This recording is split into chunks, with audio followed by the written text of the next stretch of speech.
Welcome to the Lifestyle Chase. This podcast features high performers who have found a way to live their best life while balancing their health, wellness, friends, and family. Proudly hosted by me, Chris Little. Without further ado, let's get started. All right, you ready? I'm ready.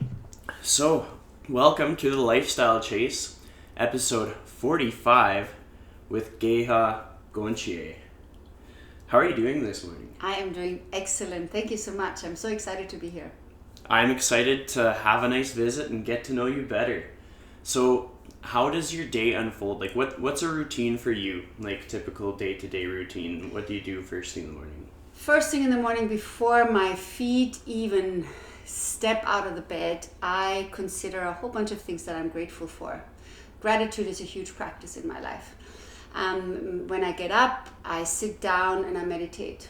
After my meditation, I have lemon water, then either tea or coffee, then I exercise. So I do a lot of wellness related things in the morning. Sometimes I do qigong, sometimes I do weights, sometimes I do some yoga. That kind of depends day to day, but I do at least an hour each day self-care to start the day. Nice. What would be your busiest day? What would the routine look like throughout the day after you start your morning? Well, then I usually do some work. I have my own business, so I work quite a bit on the computer, just make sure that I'm caught up on everything and prepare for the day. I have my first meal, and then many times I see patients, and depending on the day, I can see patients until up to 8:30 in the evening, and then I would go home, relax, do my last qigong or yoga, and go to bed. Nice. Mm-hmm. So a lot of people know where a person is in their life when they are at like their peak of success or when they are kind of in their full swing of things, but they never really know the backstory to a person. I want you to try to think back to maybe your years in high school or childhood, and like, what was that experience like? What was life like back then? Well, I grew up in the 50s and 60s in Austria, and life was, first I was in a small town, and life was very different from what it is now. The values were very different. We lived a whole bunch of people in one family together, so it was not mother, father, child, it was grandparents and uncles. It was more like of an extended family all living together, and I loved going to school. I am, to this day, I'm a real nerd. If I learn and study continuously. This is something that has never stopped, and I was always incredibly curious, and I'm very grateful to my parents and my grandparents to have always encouraged that, because I love learning, and I love even being tested. I was one of those people that I would go, yes, I can prove how much I know. So that was always really interesting to me and really wonderful for me. And high school, we had already moved to Vienna, and Vienna was a very different environment, much more sophisticated and cultured. So I have a huge background, when it comes to theater and opera and classical music in general, and dance. I had always wanted to be a dancer. Now, my childhood, I was quite ill. I was always at the edge, a lot of the times. The medical establishment wasn't even quite sure if I was going to make it through. So my mother, throughout my childhood, got all sorts of interesting warnings about, well, we're not quite sure how she is going to survive this kind of a thing.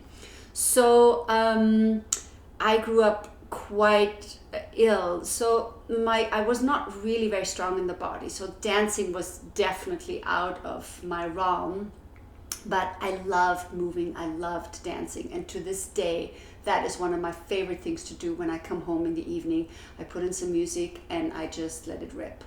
Nice, that's awesome. What was your first thing that you wanted to do when you're kind of going through like high school years? Like, what was your dream? What did you see yourself becoming? Performer. I always thought I was going to be a performer. And I was for many years. And of course, I wanted to be a dancer. But even studying dance and then moving to New York to continue my studies in dance, it was very clear that I did not have a chance in the professional realm of the world of dance at all. And I took some acting classes, and I spent many, many years acting, being on stage, doing commercials, doing small films or larger films, smaller roles in larger films, television, all sorts of things. But a while at the same time also studying Oriental medicine.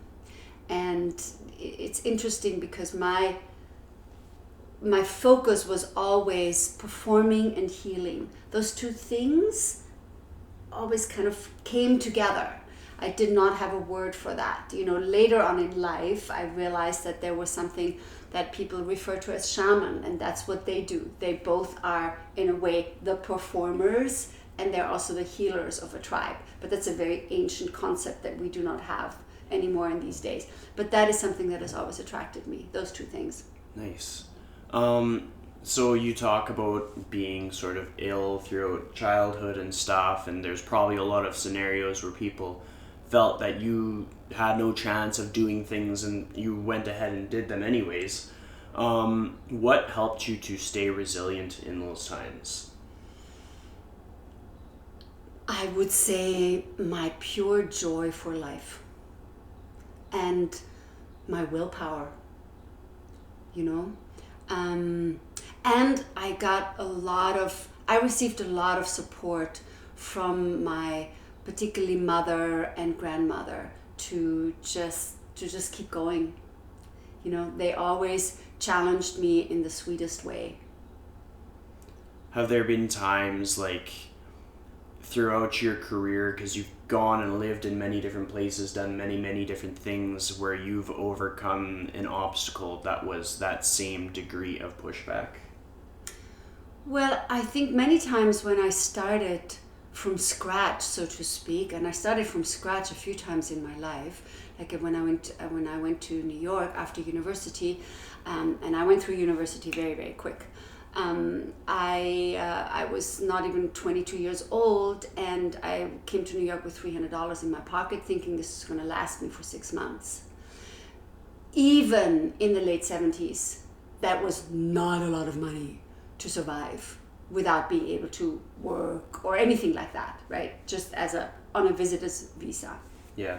So, that was pretty challenging. Even coming to Canada 15 years ago, that was really challenging.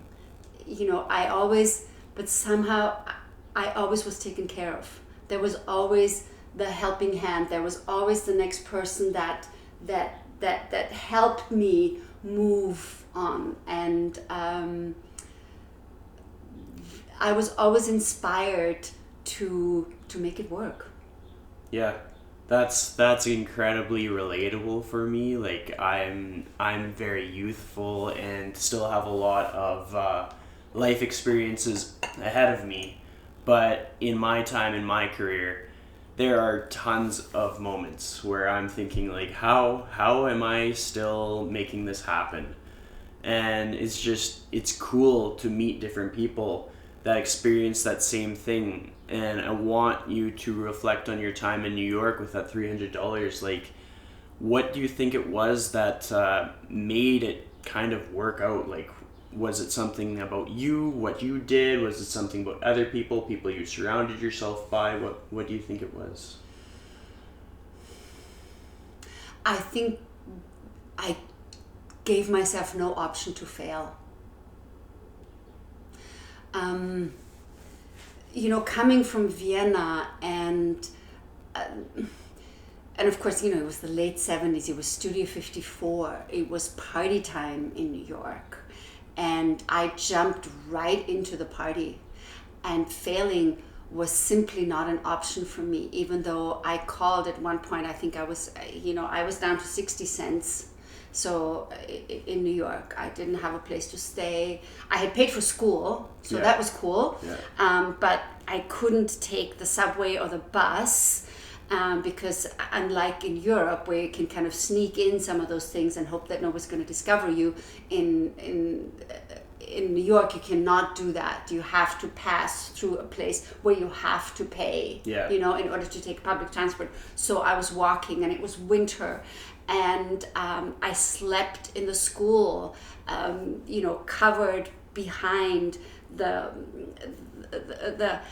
coats, and you know, and stayed up all night and partied because I had a place there that was warm, and during the day I studied a little bit. I was in school and I danced, and then I went and hid out in the wardrobe and slept. So and I did give a collect call to one of my friends that I went to university with, and her boyfriend answered the phone, and he was so insulting to me and so abusive and so did not believe what I was going through, that when I hung up the phone, I said, I will not ask anybody for help. I'm just going to make this work. And somehow I did. I think like the mindset, that whole like unstoppable kind of frame of mind that you had probably made a huge difference. What did you do for food? Like, how did you make it happen? Well, you know, there are advantages of being young, and I was pretty cute at that time, and that people always kind of took care of me. You know, one of the places where I loved to hang out was a disco, which is what they would call a club in those days, on the Upper East Side in New York, and it was a gay club. And because I was kind of flamboyant, they loved me, and they kind of took care of me. They took me a little bit under their wing. Yeah. So I had a little bit of a buffer until I found a job as a waitress, of course, under the books, right?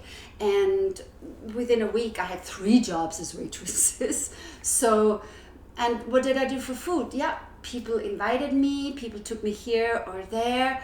I remember the last thing of food that I bought was a box of donuts. Oh. Because I knew, you know, it was fairly inexpensive, and I had just enough money for that, and that's what I ate, and it was really disgusting. Even though, you know, in my 20s I still ate a lot of junk food, much more so than I do now. But still, I did not feel good after eating a whole box of donuts. But I somehow made it. That's incredible. Aside from New York, you've lived so many other places. What are like the top 3 places that you lived in terms of like how that impacted your life, the memories that you have, some pivotal moment? Just try to think of the places that mean the most. I think, well, in order to be, to have a little bit of a thread through it, I would say my most important place that I've lived was in Rajneeshpuram, in a commune. And recently there's a Netflix documentary that came out about that commune.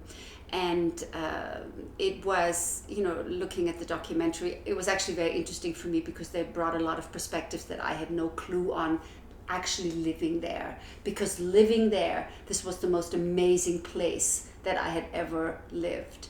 That I shared with so many people, so idealistic of the kind of impact, the kind of positive impact that we can make on the planet, and the kind of positive impact that we can make dealing with one another and how we behave with one another. It was a commune that was built around the teachings and the personality of a spiritual teacher called Bhagwan. Later he renamed himself as Osho. And at one point we were 5,000 people living there, and I was one of the people helping organize some of the big festivals that we had, and we had like up to 20,000 people come from all over the world.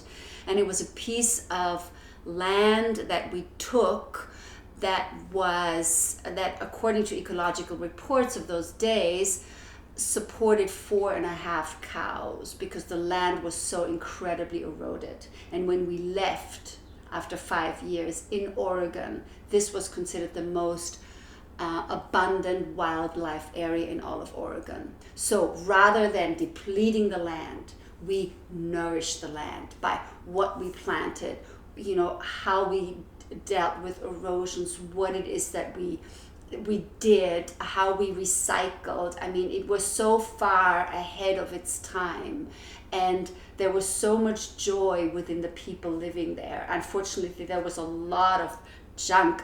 There was a real dark side to it as well, right? Which is something that really comes across in that documentary. There was stuff in the leadership that was completely unacceptable, but for the people living there, including myself, that was not apparent. We lived, or at least I lived, a life of incredible harmony, and it showed me a way of interacting with other people, with other hearts, of making meditation and a heartfelt life the basis that informed every cell of my body to this very day. And what brought you to that point? Like, what made you think, okay, this is my next step, I'm going to join this group and live in this place? Well, it was interesting because I had found out about Bhagwan when I was actually on tour. And I had just gone on tour playing The Little Prince. I don't know if you know that book by Saint-Exupéry. Anyway, and there was a play that was made, and I played The Little Prince, and we went on tour.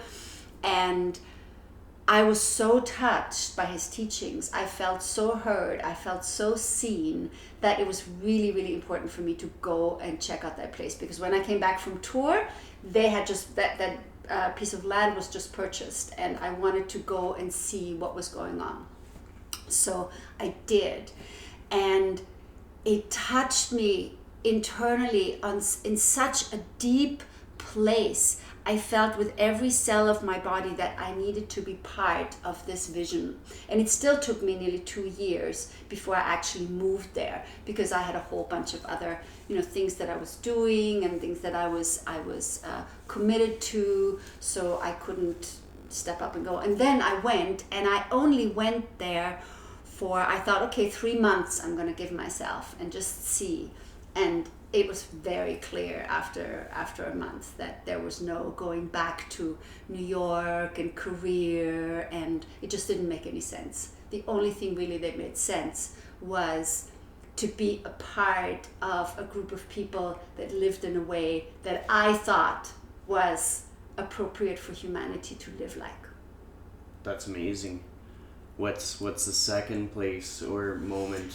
The second place, a place that I really, really loved and that was very precious for me to live in was Big Sur. I had lived with my husband in Carmel Valley, which is a very, very beautiful place in California, and that was beautiful. And then throughout my divorce and after my divorce, I lived in Big Sur, and that was here. I kind of fulfilled my fantasy of the Zen monk. I lived up on the hill in a very, very simple cabin. I didn't even have, I had plumbing in there. I had plumbed some cold water in there, but I never, I didn't have a toilet or anything like that. I had to either go outside into the woods or to my neighbor. Didn't have a shower. I had a hot plate, and I had a cabin that was leaking quite badly.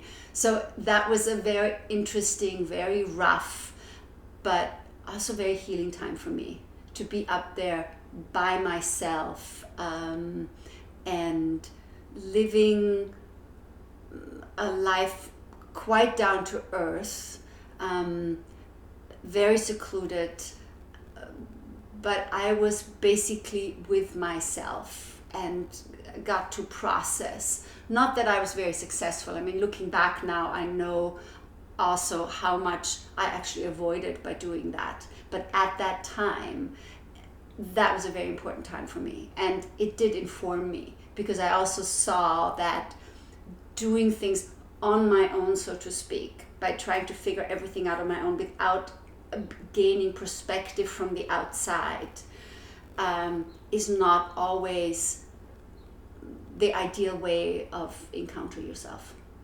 Outside perspective is very, very important. Mm-hmm. So one of the next things that I did after that is I went and lived on Maui, and that was glorious, and there I lived again in a commune, but much, much smaller. We were like sometimes as few as 3-4 people staying on that piece of land.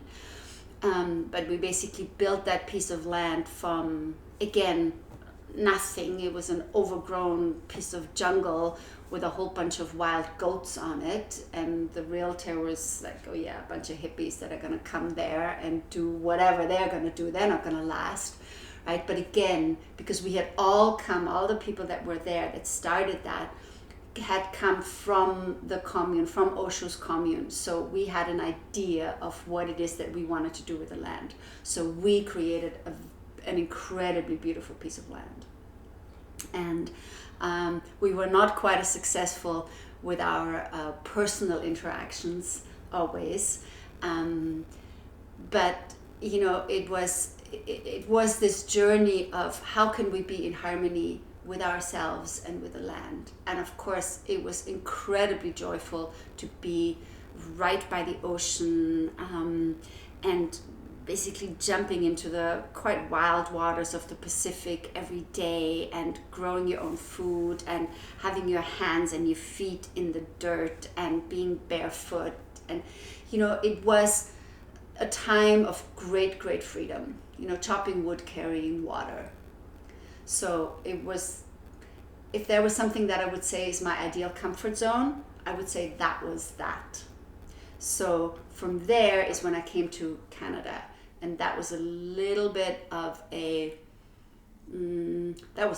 challenge, because I started from scratch, because one of the things that, you know, living on Maui, I hardly made any money. You know, I lived on $2,000 a year. That's crazy. So, you know? Yeah. So, but again, you know, once food is taken care of, and I lived in a yurt, which again was a very beautiful way to live, because when you live in a round space without any electricity, because we were on solar, and in my yurt, I did not even have that. I chose actually not to. I didn't want to have any wires in there. I just wanted to live with candles, if that was necessary, or the moonlight or the starlight. And your eyes get pretty good with that if you live like that all the time. So coming here, where everything is square, everything is very cold and dry, it was a very different environment, and starting from scratch, because here you cannot just simply survive. You need shelter, you need clothes, you need to go to the grocery store. Yes. So, and again, so many things just fell into place so incredibly beautifully.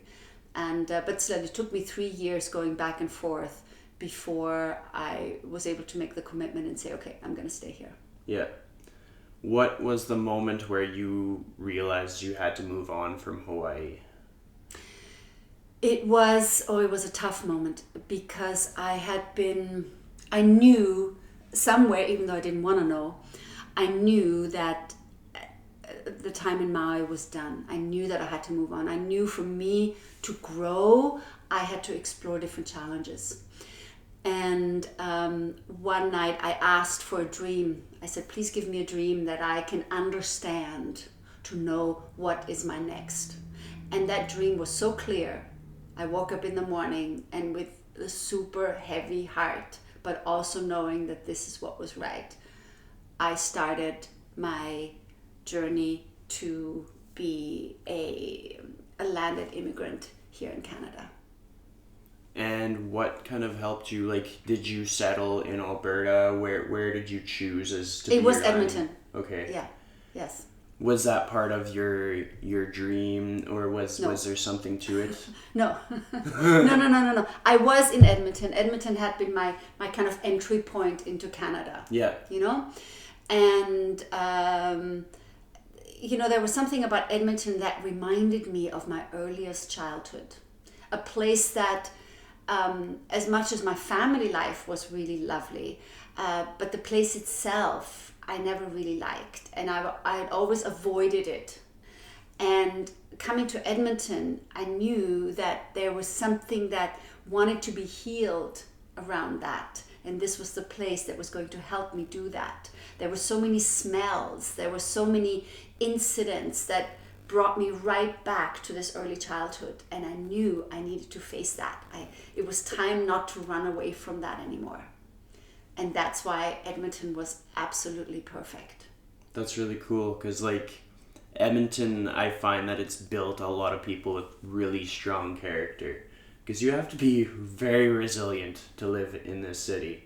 You have to embrace the cold sometimes, and you have to live by those boxes, those rules, those straight lines kind of thing, because that's just the way this city is wired. It's neat. I'm curious about your experience with Hawaii, because Hawaii is a place that's really close to my heart. I've traveled there only 3 times, but in the times that I went, I slept on beaches, I went camping, I have a tattoo of Hawaii on my shoulder. It's a place where I've learned a ton about myself. I find that every trip that I've made, and I may not have traveled nearly as much, but in every trip that I've done, I've learned an incredible amount about myself, and about where my strengths are, and about what I am not seeing in perspective. What are your 3 favorite places in Hawaii? Well, my favorite place by far is Kipahulu, which is where I lived. It's like off the grid, and to this day, this whole little community is still off the grid. And it's quite wild. It's sort of like part of the last bit of rainforest on Maui, and so I really appreciate it. It's that whole area, Hana to Kipahulu, that I just treasure very much. I love the people that are there. It's an interesting mix of people, because on one hand you have, you know, like famous movie stars, like Oprah had a big piece of land there. And I don't think she has anymore. I think she sold it.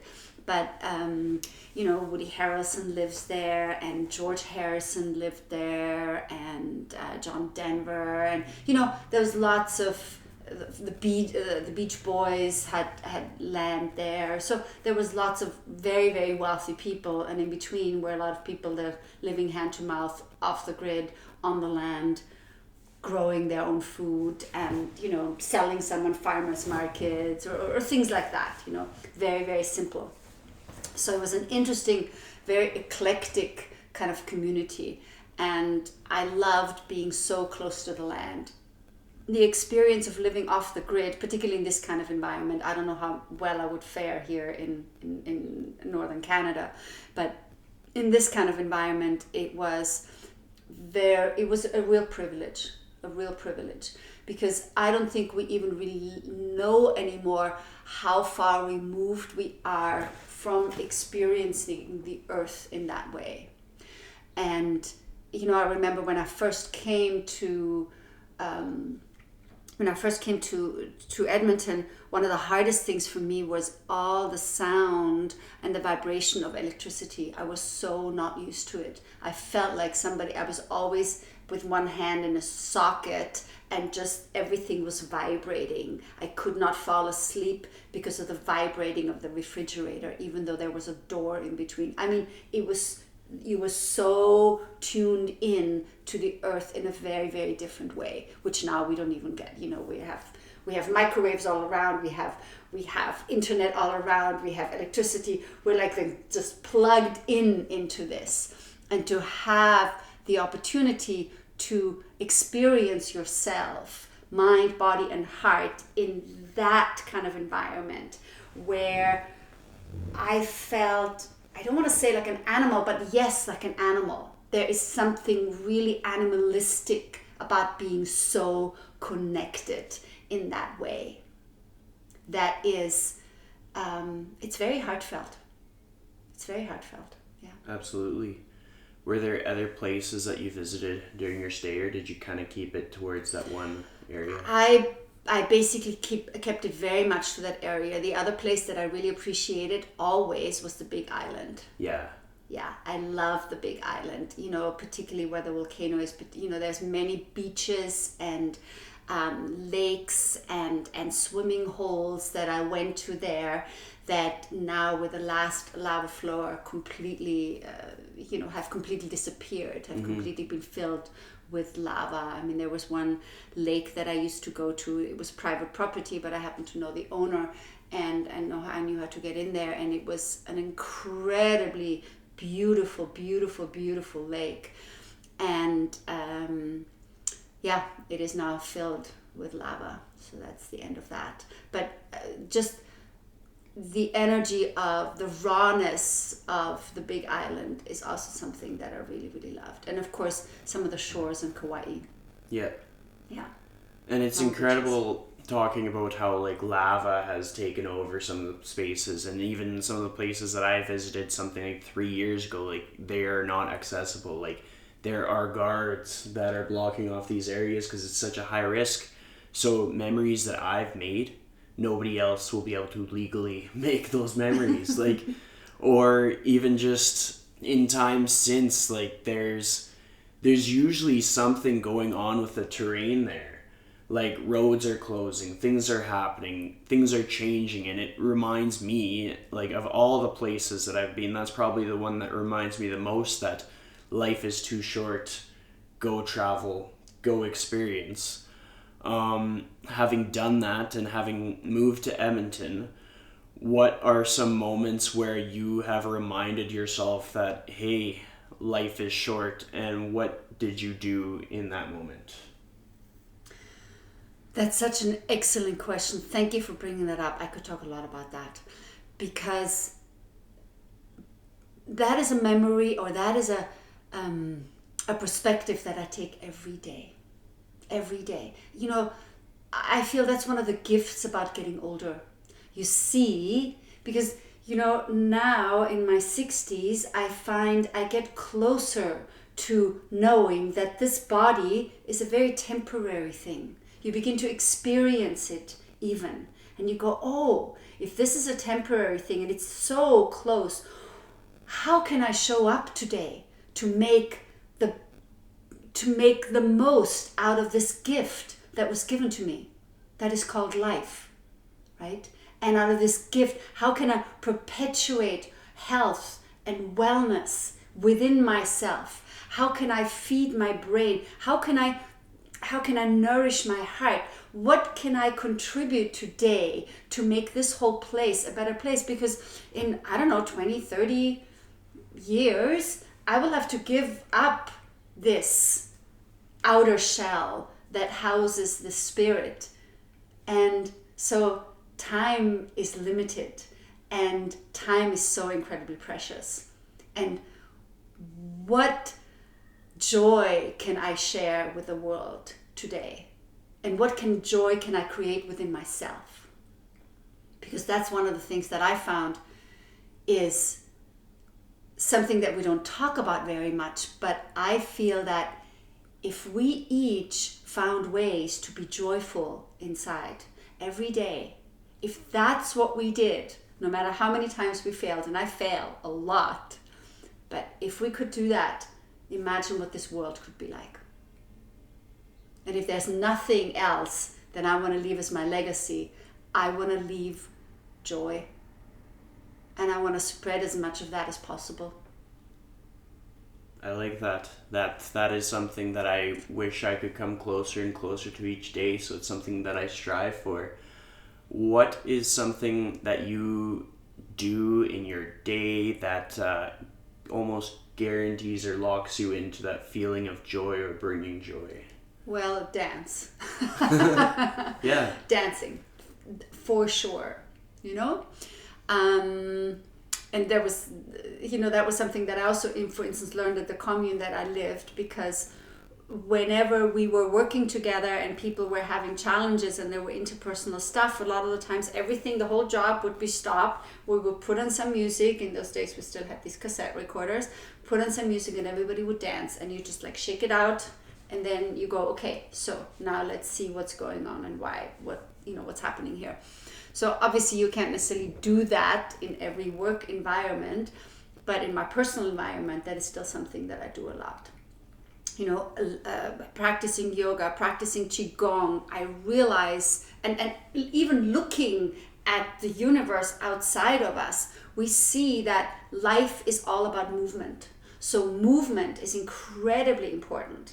Yeah, and movement, of course, on a physical level, but simply that flow of energy, that unobstructed flow of energy, may that be in our mind, may that be in our heart, may that be in our body. The body is usually the easiest accessible to that, because when you're stuck in your mind with a particular concept or with a belief system, it's much harder to mobilize that. But the body is fairly easy. And a lot of the times when the body starts moving, everything else kind of hopefully can start moving as well. Yeah, I completely agree. And it's a big point to why fitness is such an important part of both of our lives. Mm-hmm. Like, it's just the matter of moving. And at the end of the day, it doesn't matter how that movement happens. It matters that movement happens, and that it happens for as long into life as possible because of how important it is. Like, somebody might approach their fitness in a different way than me. Maybe they don't want to do deadlifts, or maybe they don't want to go to an indoor cycling class, or whatever it may be.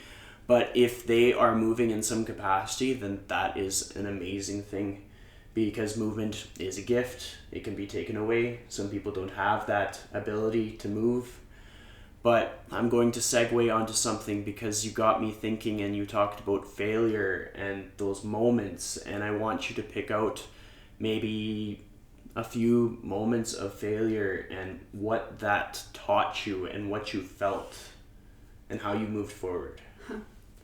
Again, that's a really interesting question.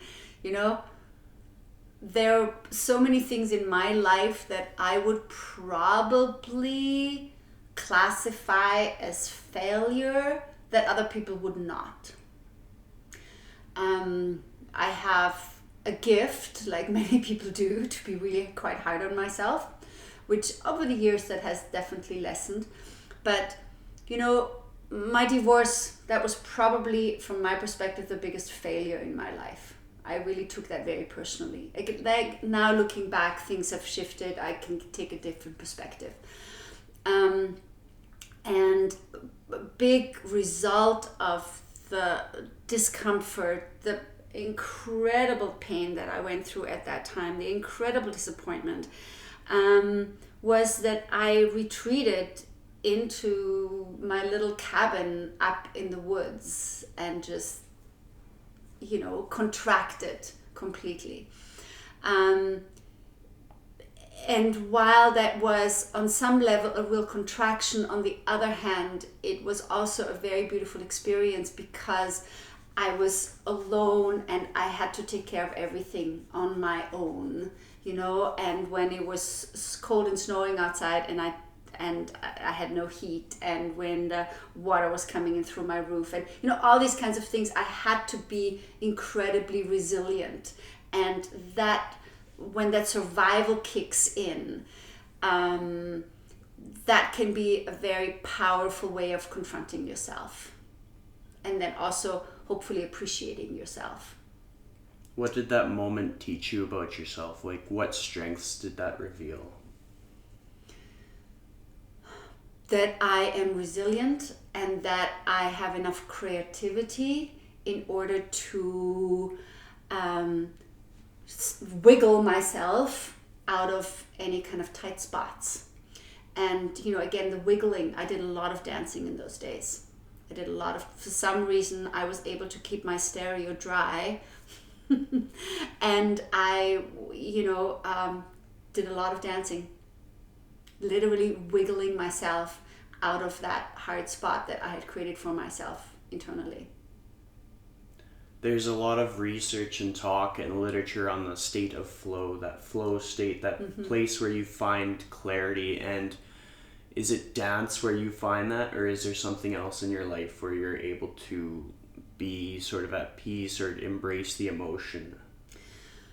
Dance is definitely on the forefront, and over the years meditation has become that as well. I've been meditating for many, many years, but it's really only the last few years that I find I'm so settled in that provides me with the information, and it provides me with the resources to take the next step, you know? Yeah. So yeah, Qigong, yoga, all of those are practices that are somewhat meditative practices. Even, I mean, yoga for me is very, very important, because the breathing aspect of yoga, breath is life. Breath is movement. Good breathing will energize the body and will move things and literally help the body get rid of stuff. And like I said before, the body is one of the easiest things to access. And when things can move there, it can inspire everything else to continue to move. And that makes sense. And I kind of gave my sort of definition of flow state, but I want to hear it in your words and how you interpret it. So what would be your way of describing flow state to somebody else?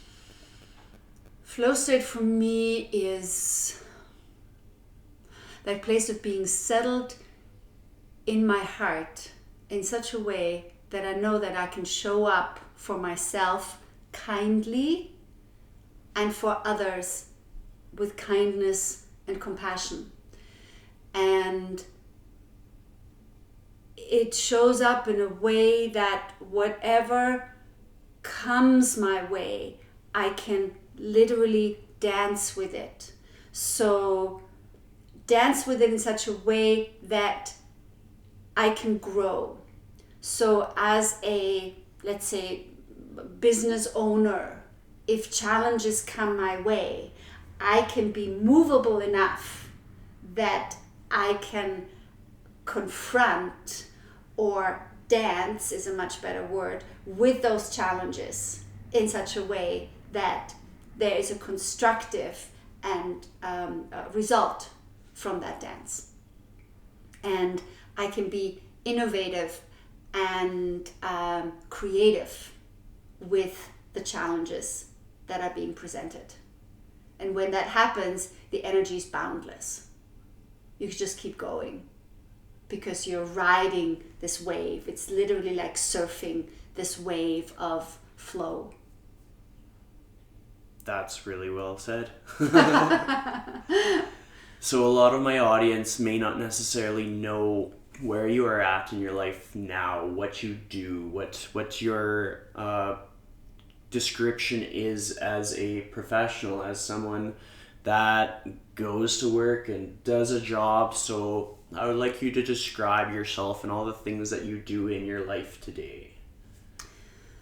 Well, I'm a business owner, and another thing that I didn't necessarily choose, it chose me. And I own a wellness center, a wellness clinic here in Edmonton.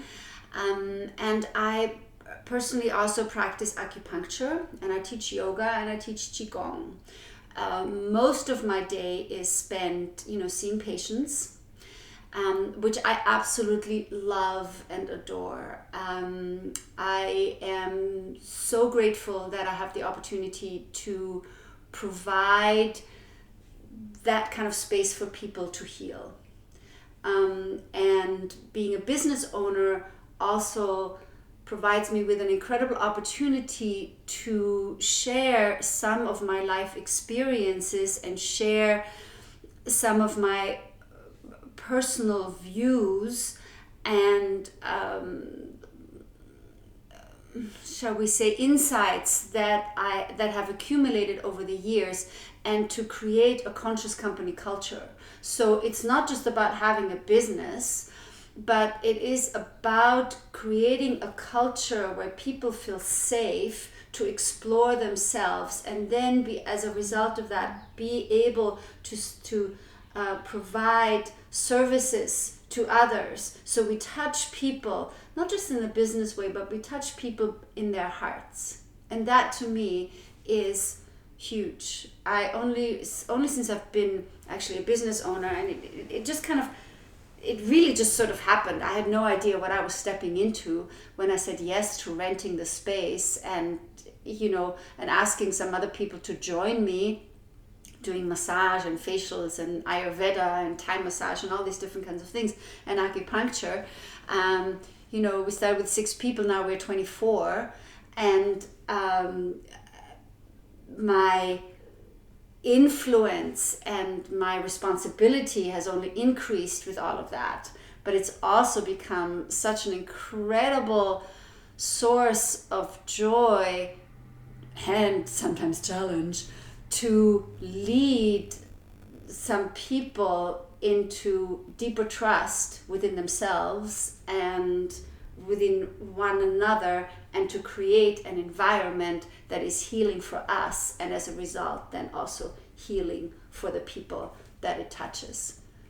And I am ecstatic that I am able to do that, and that I can share that with the world. And I love what I'm learning. It's not always easy.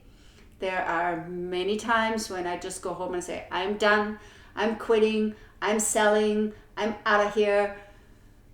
And then I dance, and then I talk, and then I see that maybe this was just another challenge that I needed to look at, and where I needed to grow and let go and open up yet a little deeper and take perspective and continue to move.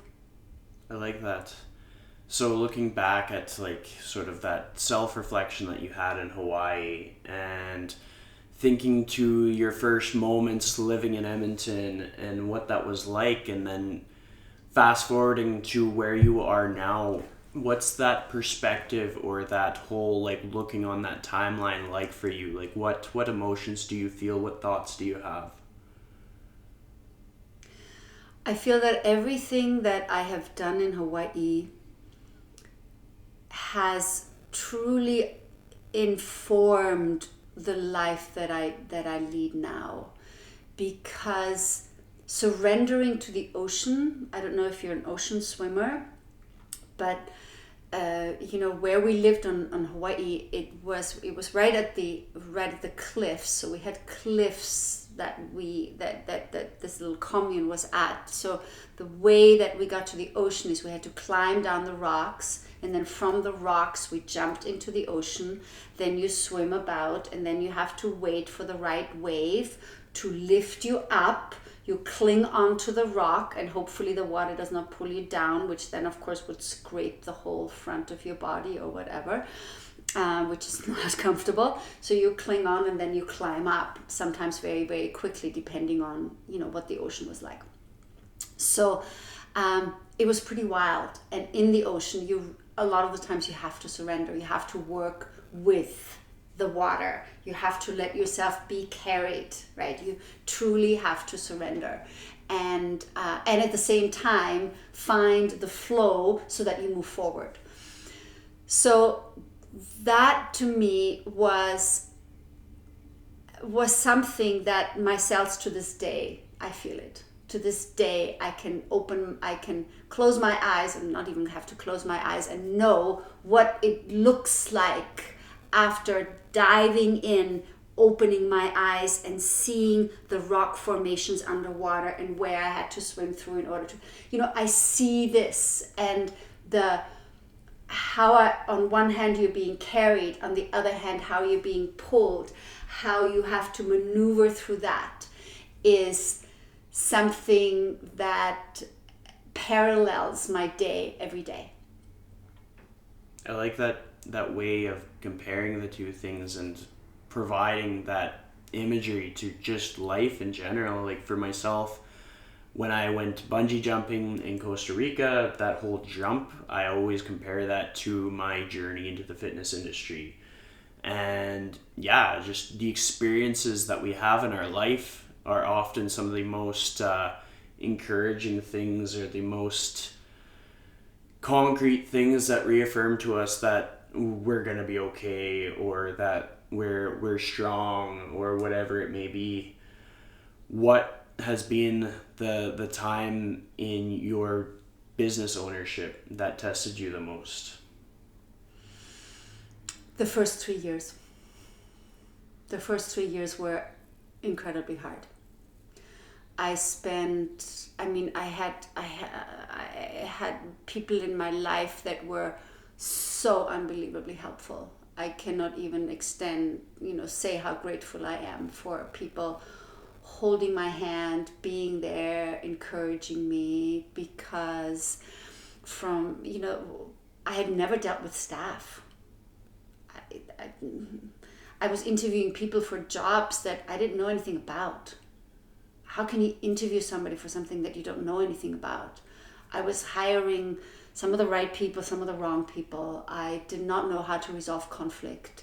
I was so, oh my God, I was so stressed.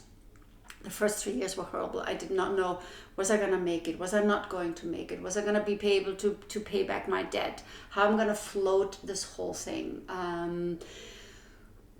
What's the purpose of this? And it was about 3 years in, maybe close to 4 years in, that I started actually working with some friends of mine who are business coaches.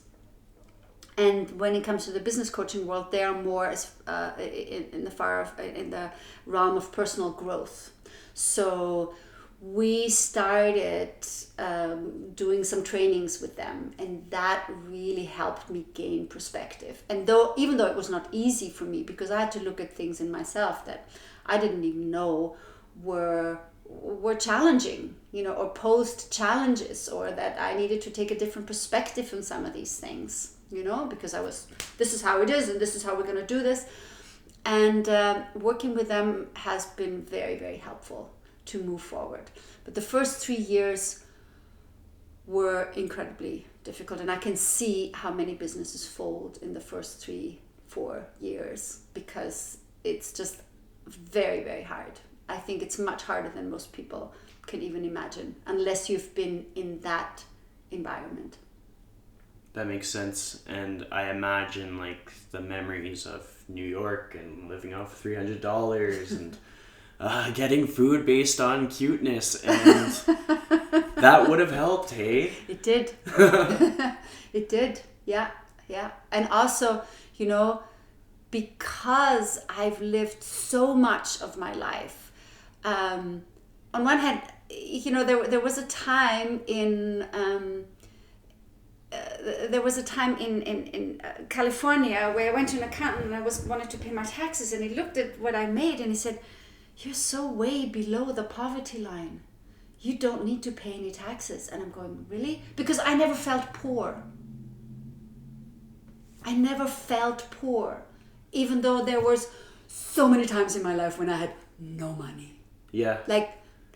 A few dollars or $10 or $20 or $60. But I never felt poor. There was always abundance within. I don't know if that makes sense, but totally makes sense. Trust me. And I think it is those experiences that were very helpful for me, because I know how to take a penny and turn it around so many times that penny is spent incredibly wise. Sometimes I look at how people, even people that, are in my business, how they spend money, and I'm going, I couldn't spend $5 like that. I just couldn't. I mean, it's only $5. Yeah. Right? Which now isn't a big deal anymore for me. But I was like, I couldn't even do it. I would feel like, wow, what a waste. Well, it's the intention to which you are exercising your resources, and time being a resource, and money being a resource, and effort and intention and thoughts. All of these things are resources, and you've learned so many ways to spend these things and have these experiences that you have that perspective to see what more a person could do with all of these resources, whether that be paper money or time in their day or thoughts in their head kind of thing. thoughts in their head. You bring up a very, very good point. I think that's another really important thing for all of us to consider. What are the thoughts that we cultivate in our head? We tend to forget that everything that we eat, but also everything that we think and everything that we feel, literally, it doesn't just inform ourselves, it programs ourselves. We are programming our software every day with what it is that we think. And I feel that is something where we all need to take a stop and go, oh, so what am I thinking? How am I programming myself?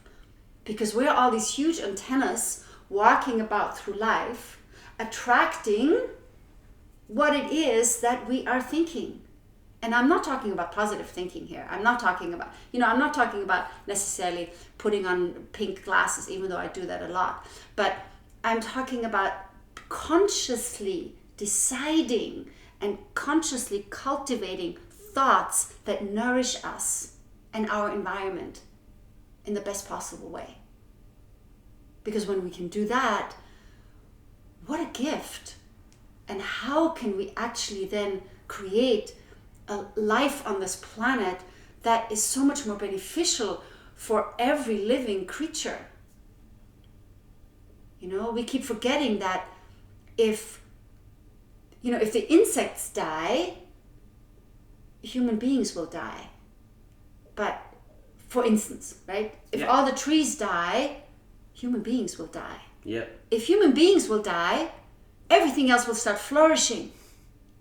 So, is there maybe something that in our evolutionary journey we get to look at and go, maybe we can adjust ourselves a little bit here? Yeah. Maybe this is, we have resources like our brain and our emotions that the rest of nature doesn't have to this extent, but they're tools. They're actual tools for us, and we don't use them as tools. We become victims of that. Yep. So I think we live in very exciting times where the more of us actually get the reality of that, the more we can create truly a difference in this world that will tip the scales, because the scales will have to be tipped if the human race wants to continue. I agree. And you brought up emotions, and I think honestly that is something that people aren't very, very capable or very skilled with in times of late, like in how social media kind of dictates our emotions, and just it's that whole sheep mentality, like someone goes in one direction and everybody else follows. I think it's hard for people to get in tune with themselves and have that self-awareness of who they are and what they believe in and their core values, because it's so much easier to think that somebody else has it better or that somebody else does it better. What is your best way of sort of exercising your emotions, and how would you allow or enable or encourage somebody else to do the same for themselves? I think self-reflection is one of the most important things that is really under advertised. Yeah. Self-reflection, that we're so fortunate these days because there are so many tools. There are so many tools that we have, and I feel many of those tools could ideally be started in school already with children, because they still have so much more access to that. They still have so much more connection to what they truly are, because the first 6-7 years, most children, they're not completely here on this planet yet. They're still somewhere in between, and those are incredibly formative years that if we were able to instill that opportunity of getting to know themselves, as silly as this might sound for somebody like 2-year-old or 3-year-old, but encouraging them to stay connected to that bigger thread of their soul while grounding joyfully into this earth, into this particular earth plane, what a different generation we could encourage. I agree. And like there's so much you talk about kids and they're kind of like they're still coming into themselves sort of thing. And there's so much that a kid can teach an adult. So much. Yes. And that's like finding joy in a new thing. Mm-hmm. Or just something different, or these little victories that we get, like a kid walks for the first time and just how happy they are when they realize, well, yeah, I did something that I didn't think I could do and I made it happen. Took a few steps and look at me now, what's next, when do I get to run, kind of thing. We forget to look at life that way. So many times when I've been working with a client that they thought that they were going to be diagnosed with MS, and so they came in to train and they were like, I want to be able to walk up steps. And so we started with a stool, and at first it's like, you know, they're shaking, like they're having a hard time, and now they're doing it with like a 30-pound dumbbell in each hand, like 10 steps in a row on each side. Like it's crazy how much a different perspective can change the outcomes of somebody's life. And it's not to say that everybody gets these same chances or these same privileges in life, but to tell yourself that the options are open, like to just give it your best shot and say the right things to yourself in your head makes a huge difference. And you've played a role in a lot of people's lives, I'm sure, being a mentor to many, being a leader to many.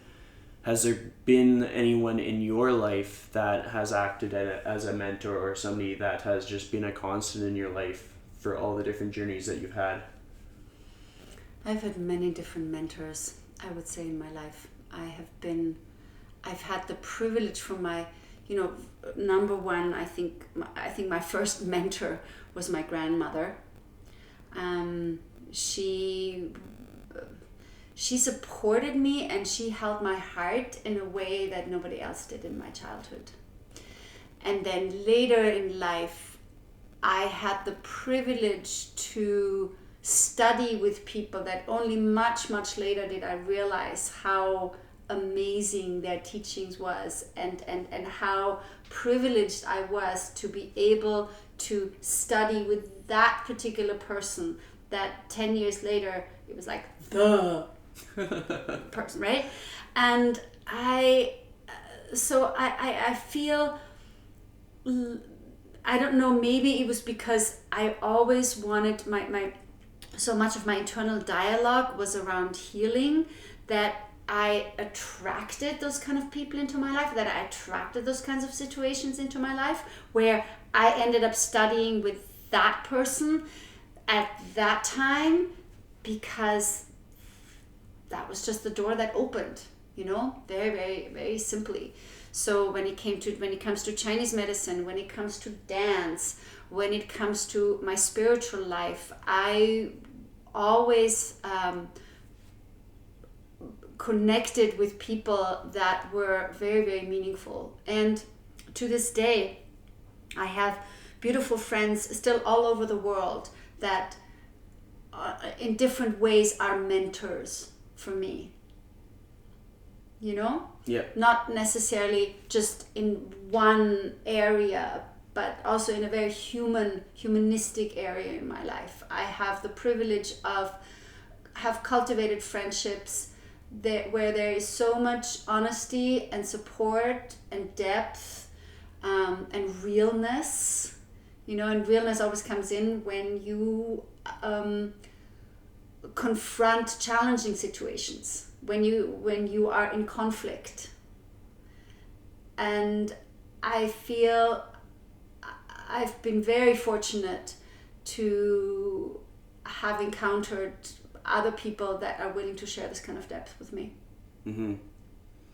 So with meeting different people, because there's so many different situations that come to us in life, and from my perspective, the way I've seen it is you need to kind of find a person that matches your vibrations in life, and you need to have someone that's going to elevate you and not bring you down. I can imagine you've had all kinds of different people that you've encountered, and maybe some people have only spent a short time in your circle, and some people may have lasted a really long time. What is it that stands out to you in a person, or is there anything at all when it comes down to, is this person going to be someone that I want to spend more time with, or that I'll give my time to? Well, I tend to be drawn to people that have a really open heart. You know, one of the things that I've learned, it was one of my teachers that actually said that, and I know we're talking right now, so I can't, the gesture won't be enough, but he said you can approach any challenge in life by either closing your fist or by opening your hand. And I love people that are able to keep opening their hands, no matter what. And so I keep attracting those kind of people into my life, because they will continue to challenge me as well in the times that you want to close your fist and go, no. Yeah. Where you go, what happens when I say yes here? And what does that look like? You know? So those are the people whose relationships have lasted the longest. It's been very interesting. I've had the friend that I've had for the longest time in my life, he and we met when I was 22 in New York, and we have stayed friends since that time. And over the years, when I lived on Maui, for some reason he also lived on Maui, not on the same land. When I went back to Vienna for a short period of time, he happened to live in Sweden. We both lived on the ranch, and now we both live in Edmonton. How odd is that, right? No kidding. Yes. That's crazy. And on many levels, we are very, very, very different.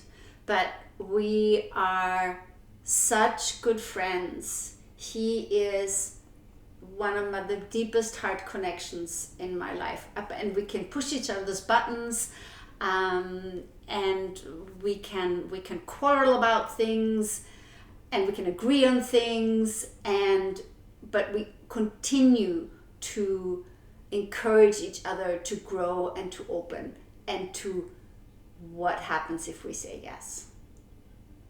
And that has been, again, a real privilege.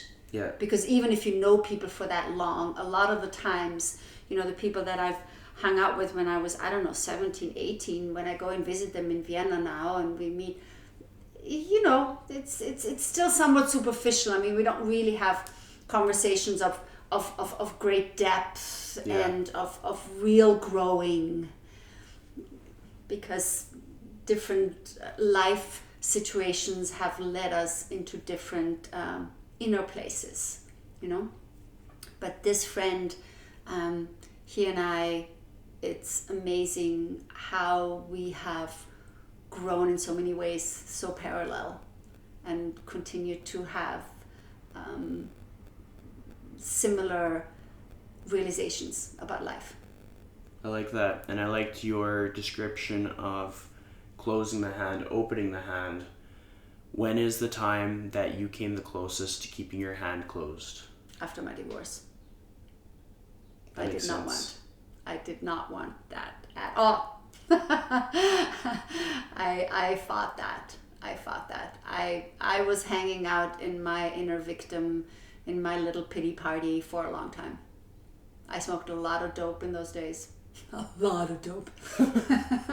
Which, you know, it's easy in Big Sur. It was very easy in Big Sur. There was plenty around. But I really had to numb myself in order to just keep going. Yeah. You know, and between the beautiful openings, there was also an underlying no. You know, it took a while for that fist to soften and to like myself again. Yeah. I think that's one of the hardest things about anything that we perceive as failure. You know, some people say failure is the stepping stones to success.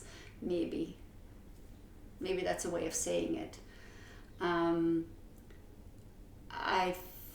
I think for me in that time, I don't know if it was a stepping stone. It was an opportunity for me to go within and rediscover myself, because I had given up a lot of what was important to me in order to be in this relationship, which I didn't even realize at the moment. Yeah, perspective. Like, you don't know Yes. until that moment happens. Yes. So there's going to be people that listen to this podcast that needed to hear that, and their fist is closed and they're numbing themselves. Like, this is happening. This happens more often than people like to admit. There's Yes. probably more than half of my guests have had that moment in their life.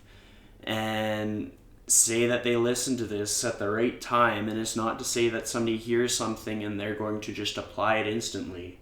But if you could give them a piece of advice on to how to open up their hand again, what would that piece of advice be?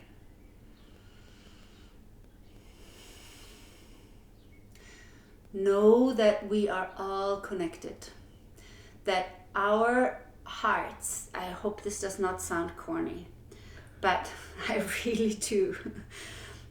But we are all so incredibly connected on a heart level, on a soul level, that, if you look at this body through the energetics, our heart chakra is represented by the element of air, through the element of breath.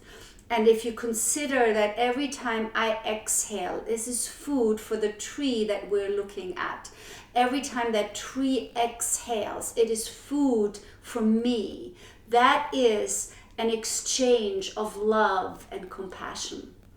And we can actually consciously choose to have our breath be a vehicle of love and compassion, both on the exhale and on the inhale. And so many times when my fist wants to close, that is what I consider. And that is where I can make the choice. And it is only when I'm open that I can flow. And it is the flowing of the water that is so much stronger than the fist of the rock, because water will wear down rock anytime. I like that. And it sort of reflects on the power of community and having human interaction in your life, and having these moments where we can sit down and just talk to a person and discuss the things that are important, and not just the little like gossip and banter and things that are not really that meaningful, things like material possessions and stuff. Like, there's more than one person on earth for a pretty good reason, and if we only interact with them through our phone, like we're missing out on a lot. We're missing out on this energy and all these different things that are meaningful. Mm-hmm. With how much you've done in your life to this point, are there things that are kind of on your bucket list, or do you even have a bucket list? I don't necessarily have a conscious bucket list, but one of the things that I know I want to work with as I get older even is I want to work with death and dying. That is something, that transition, in my own life, I've had two near-death experiences, as they're called. I died at one point in doing an operation. Obviously, they brought me back.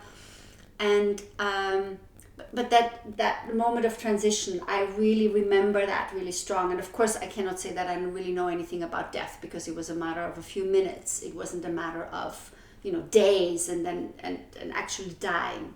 Obviously, none of us really knows that. I mean, maybe some Tibetan lamas know. Maybe there's some spiritual people that actually know. I cannot say that I do know, but I do have a glimpse of something. And I feel that when it comes to death, in our society, we have such a death phobia. And from my perspective, death is the culmination of a life well lived. It is like the final orgasm. And I want to help reframe that. I want to bring such awareness, including into my own life, that when we know it is time to take this shell and give it back to the earth, we are ready to do that in a most gracious way. Maybe even in a much more responsible way that we're doing now. Because now when we are getting challenged and when the bodies get challenged, we place our body into the care of some mechanics that just try to keep it alive, rather than making a conscious decision of saying, I am ready to pass this body on, very, very consciously. I'm not saying to kill yourself. I'm saying making a decision, and that decision needs incredible awareness and being centered within yourself, and also knowing that this is part of a transition. And we all know that every single living being on this planet goes through this transition. This is not something that we can avoid. You know, it doesn't matter if you become 120 or 180. That's not the point. You know, and being in an age where I can already feel little aspects of the body where you go, oh, that's interesting. How is that not just fixing itself like straight away like that? You know, how do I have to show up? And then saying, yes, of course, this shell needs to be given back to the earth. This gets to be topsoil in a few years, right? So, but we have to understand that, and we have to welcome that.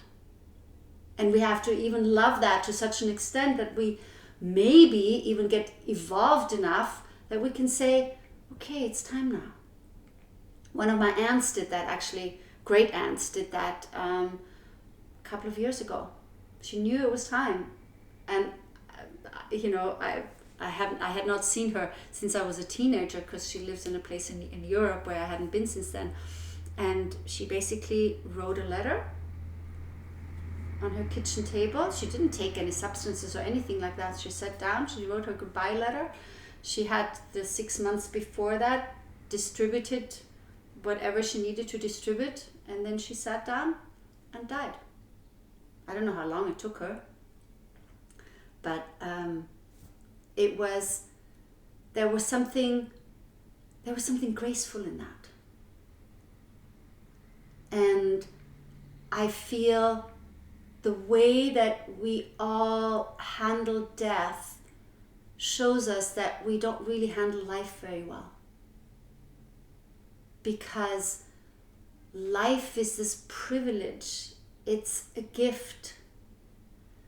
And we have created so much misery with that gift all over the planet.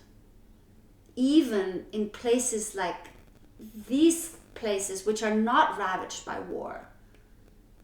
They're not ravaged by famine and, you know, but even within that, we have not found ways of creating an environment that is nurtureful for all of us to live graciously and gratefully, and then die graciously and gratefully.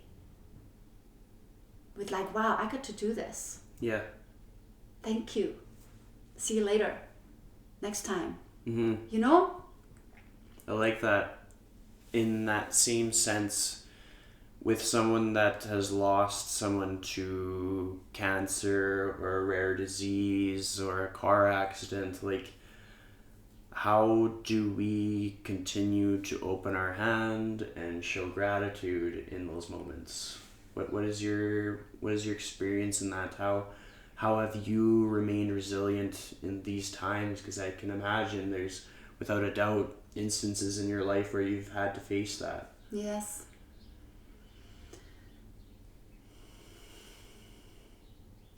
Well, personally, I know and I know this is a little bit controversial maybe when I say that, but from the perspective of Chinese medicine, Oriental medicine, if you look at the more esoteric aspects of that kind of medicine, they're very deep spiritual roots, and the deep spiritual roots have to do something with the effect that within all the willpower that we have, we are still just part of the flow, and sometimes a soul needs to experience things in just a certain way in order to heal, and everybody else who is alive does not necessarily know what that soul needs to experience. So what we get to do is to be present, incredibly present. And the only way that you can be present with that is to open your hand. Because if the moment you close and say no, it becomes about you. And it does not become about being in support of this other person and holding space for them. Because even when we say, oh, we are so aware that we can welcome death and that we can, be grateful, that doesn't necessarily mean that it cannot be incredibly hard and challenging and painful. And is there a way that we can approach this pain with openness and a willingness to grow and a willingness to hold space for this person that is moving into the next realm, like a goodbye party. And it doesn't have to be a goodbye party with balloons, but it can be a goodbye party with tears that simply wash our souls and that connect us. I agree. And in a lot of instances, I like to believe that people all have a legacy, and no matter if they're still in their form in human flesh or not, they still have a legacy. And there's so much that you can do with what everyone in your life impacts you with, like in how their energy impacted you and their actions and what held meaning to them, what was their core values. And it's just a matter of remembering that. I think the more people that we really take time to connect with, the more powerful or energized we can be. And sometimes people forget, like, we're interacting, we're coming across a lot of different people in life with a lot of different backgrounds, and your life experience has shown you how to, like your time in New York, the people that had the most compassion for you, the people that fed you, those are different people. Your time in Hawaii, you would have obviously learned to live alongside a lot of different cultures in that area. There's going to be locals that have lived there for many, many years, and from what I can tell, like, you would have found a way to live harmoniously. And it's so neat. We kind of close ourselves off from other people, and I think it's important to be open to all kinds of backgrounds and all kinds of life experiences and all kinds of brackets and pay. Like, someone who drives a Range Rover can totally live harmoniously with someone who drives a Pontiac. Like, it's about what we have inside and not what we have outside. But I'm just the young guy giving the advice here. How do you encourage other people to see it this way? Because you've had these experiences, you've lived in these places and done these things, and you get it. How do you try to encourage other people to get it?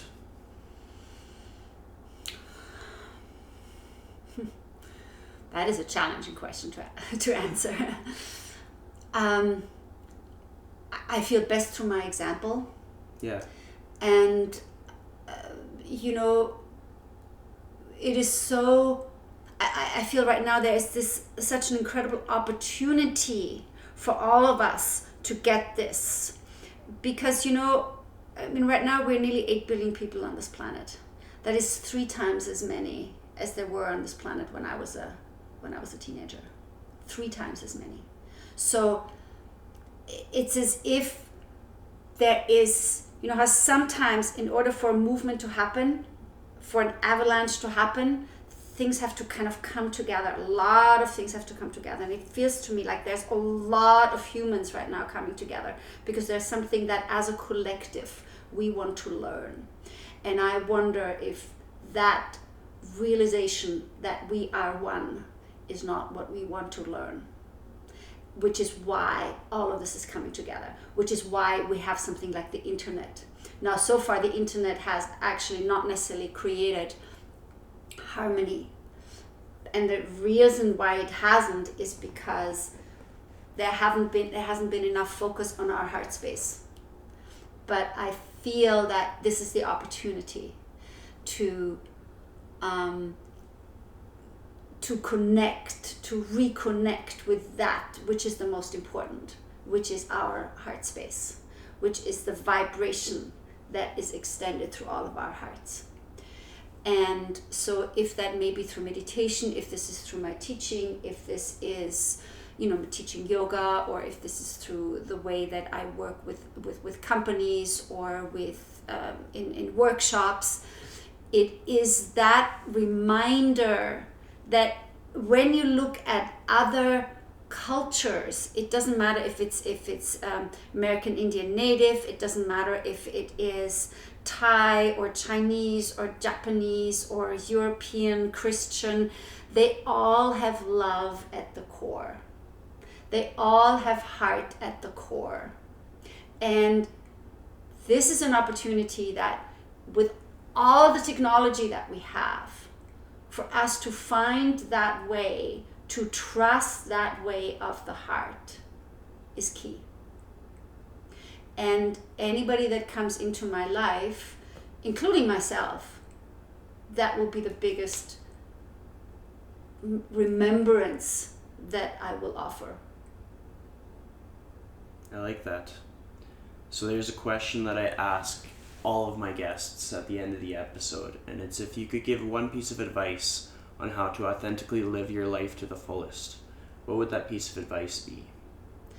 Take daily time to reflect and discover what you are. Not who you are, but what you are. Because what we are is so much bigger than any of us can understand. I like that. This has been an amazing episode. Thank you for giving me your time, sharing your space with me. And how, if somebody wanted to get to know you better, how would they do that? Like, do you write? What's the best way to access you and what you're all about? Oh, great. Oh, I would love to take some more time in writing. Right now, that hasn't been happening very much. But I teach yoga. I do workshops all over. If somebody wants to have me come into their company and talk about different things, I am very, very available to do those kinds of things. I continue to teach workshops. I do retreats twice a year in a very beautiful place in the Okanagan. So best thing is to follow me on my website, wellnessonwhite.com, white spelled with a Y. And very soon another website, my own personal website, gehagonthier.com. And that's probably the best way to see how I'm sharing in the community and what it is that I do. Awesome. Amazing. Well, with that, we will end this episode. Thank you. Thank you.